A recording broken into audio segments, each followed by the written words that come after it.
Hey everyone, Aisha here. So today I'm going to be teaching a Bible study called Whose Strength Are You Going In? Yours or the Lord's? And so I'm going to be using Joshua 17 verses 14 through 18. And so here's what it says. The people of Joseph spoke to Joshua, saying, "Why have you given me but one lot and one portion as an inheritance, although I am a numerous people, since all along the Lord has blessed me?" And Joshua said to them, "If you are a numerous people, go up by yourselves to the forest and there clear ground for yourselves in the land of the Perizzites and the Rephaim, since the hill country of Ephraim is too narrow for you."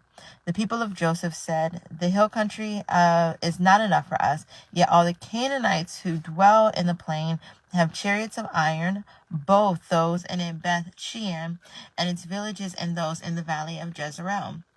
Then Joshua said to the house of Joseph, to Ephraim and Manasseh, "You are a numerous people and have great power. You shall not have one allotment only, but the hill country shall be yours. For though it is a forest, you shall clear it and possess it to its furthest borders. For you shall drive out the Canaanites, although they have chariots of iron and though they are strong." And so one of the reasons why I wanted to teach this is because literally when I was reading this, I was just like, oh my gosh, they did not know their power. They did not know their Lord, and they did not know whose strength and whose might that they go in. And I feel like the same is true with us. We don't understand our identity in Christ. We don't understand our identity in the Lord. And we don't understand whose strength and whose might we go through.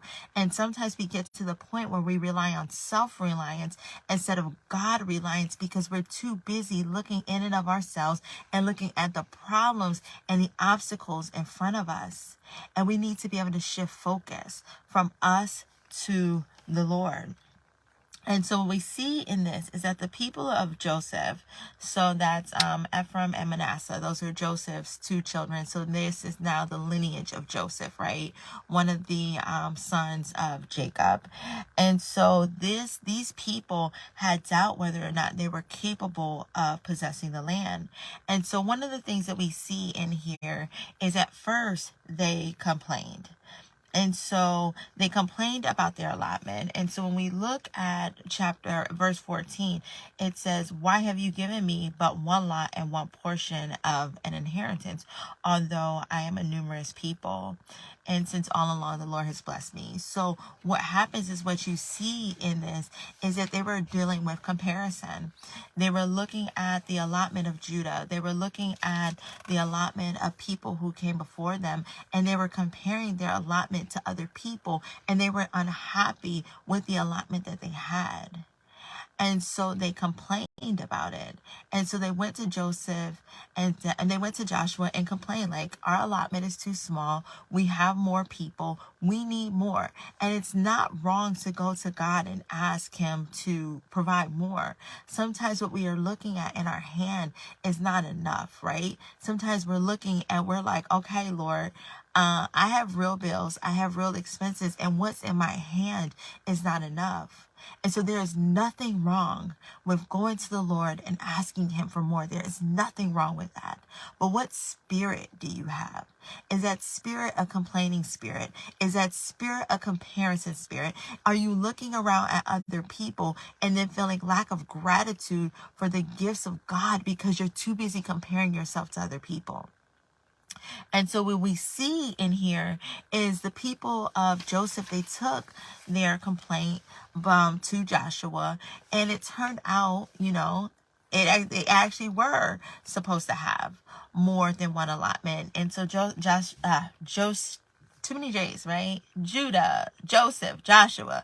And Joshua actually said, "You shall not have one allotment only, but the hill country shall be yours." So he's acknowledging, yes, right? And so sometimes when we go to God, he gives us more. He honors our requests for more. And so the people of Joseph, their request for more was actually honored. But there was a catch.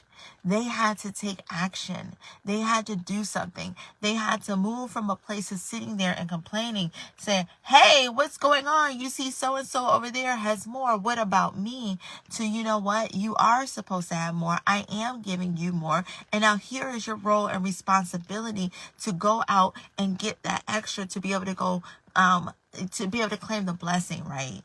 Because I think sometimes we get it twisted. Like, we wait for God to like rain down blessings out the sky. But what we don't do is focus on what is in our control. We don't appreciate the things that he's given us.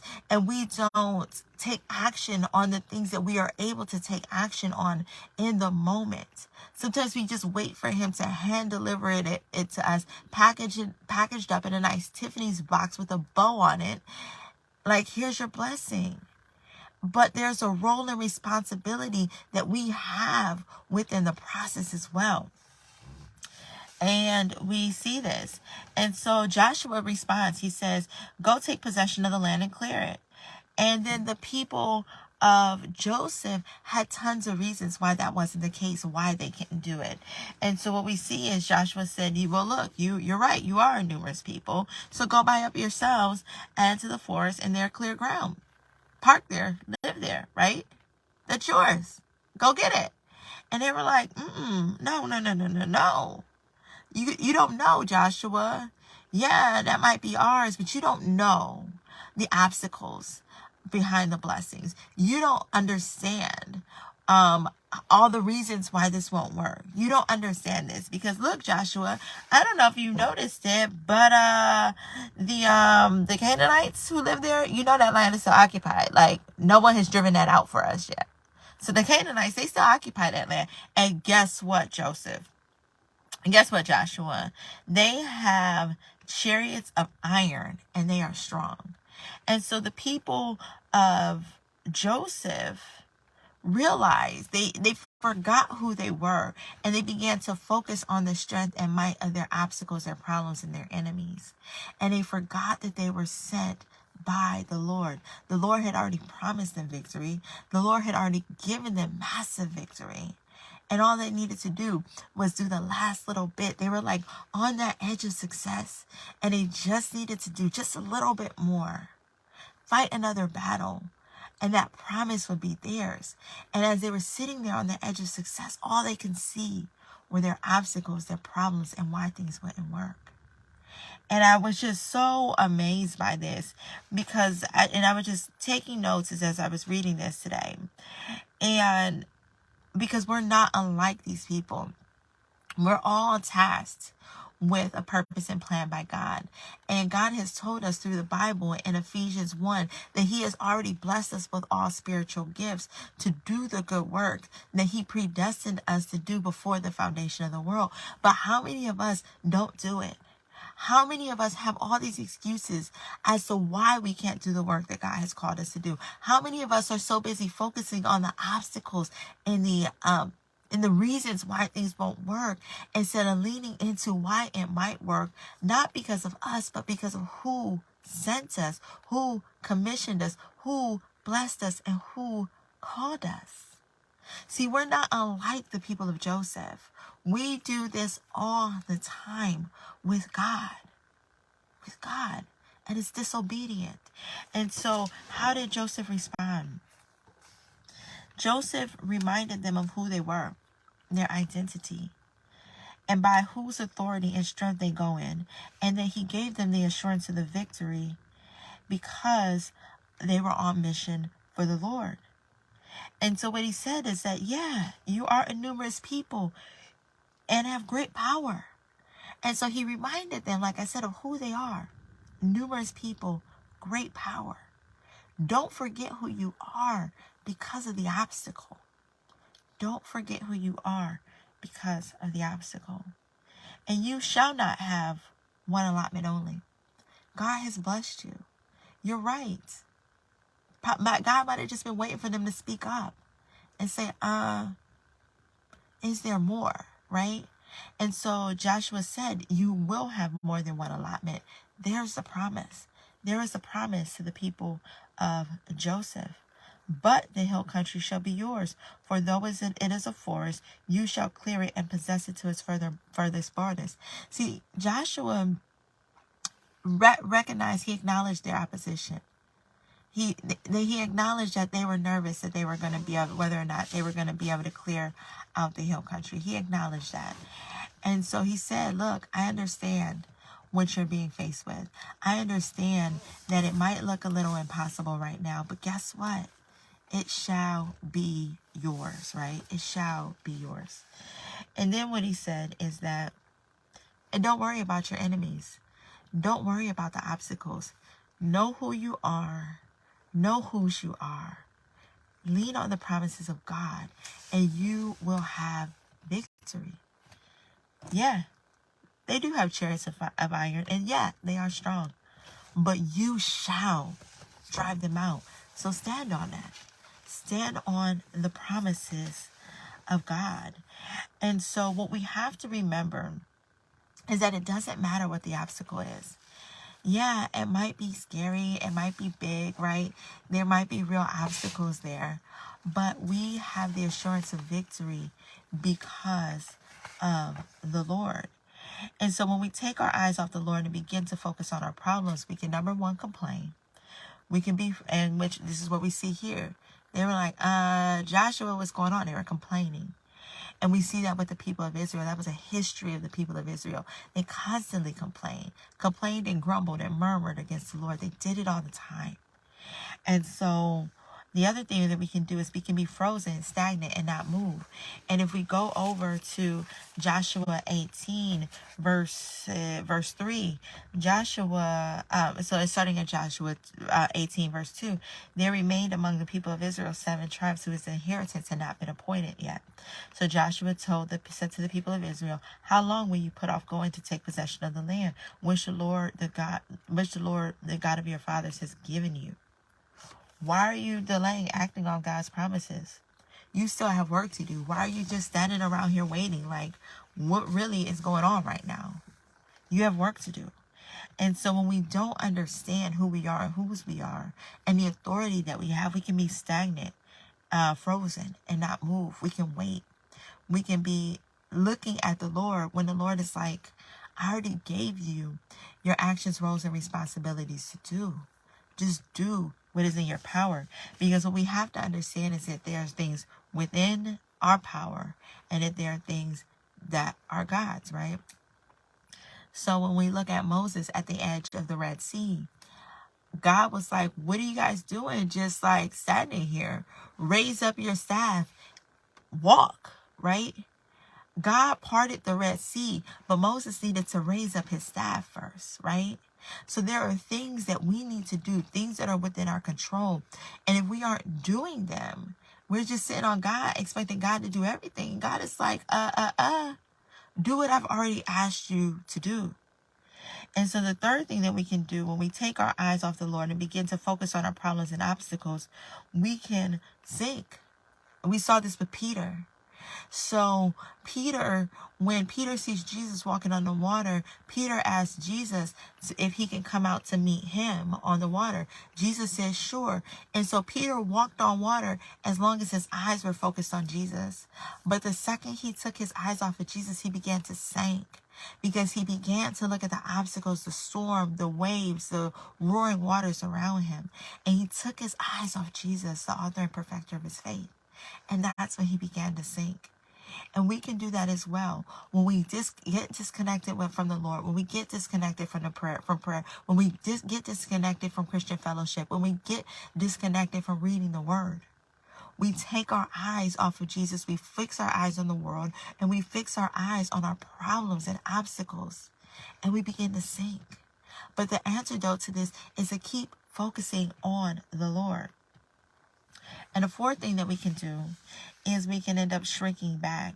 And this is what happened with the people of Israel, with the spies actually, when they went to spy out the land and they came back with a bad report. And so what it says is that the land, although, the land through which we have gone to spy out is a land that devours its inhabitants, and all the people that we saw in it are of great height. And there we saw the Nephilim, the sons of Anak, who had come from Nephilim, and we seemed to ourselves like grasshoppers, so we seemed to them. And so it was interesting because they admitted that the land was flowing with milk and honey. The land was as God promised. But what they began to do is they began to shrink back because, again, they focused on their obstacles and their problems, and they began to focus on why things wouldn't work instead of why things actually would work. And that was a problem. That was a big, big problem because they ended up operating in rebellion and disobedience, and because of it, they were unable to enter the promised land. And so what we have to realize is that when we look to our strength, it'll never be enough. And this is why we must look to the Lord. And the other piece is we just can't wait on the Lord and ignore our responsibilities, roles, and the things that God has called us to do. Because, like I said before, there are things that are in our power and control and our responsibility that He has given us, right? And there are things that we're called to have faith in all of it, right? And whatever we're called to have faith. And so the people of Israel, so it doesn't matter, right?